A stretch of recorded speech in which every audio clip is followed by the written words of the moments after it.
People who realized they had bad therapists, what were the red flags?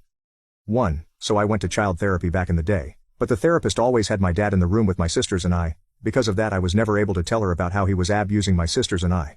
I remember every time I answered a question I'd be looking at him for an okay on the answer. She literally never caught on.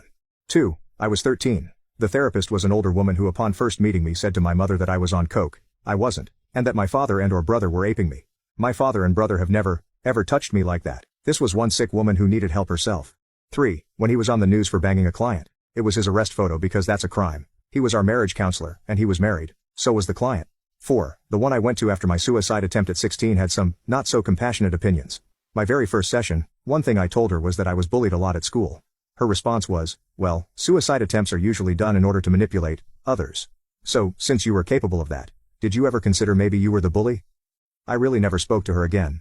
I had to go weekly because of my attempt, but I just sat in silence every session until I could stop going. Equating my suicide attempt to me being a manipulator after knowing me for probably less than 20 minutes was just, no. 5. When I disclosed that I had been SA'd at a party in college, he told me it wasn't real ape, because they hadn't tied me up. Made me blame myself for years, ended up diagnosed with PTSD from the SA'd over a decade later. 6. We sat there in silence for a few moments and then he said, I've been doing coffee enemas. Dude, what? That was the last time I saw him. 7. I went to an appointment and the door was locked. I waited 15 minutes and called him. No response. He texted me back a few minutes later and said he had the flu and was in bed and sorry he didn't call to cancel. I went to the grocery store instead. I saw him shopping. He ducked when he saw me. I never went back to him and he never called to ask why.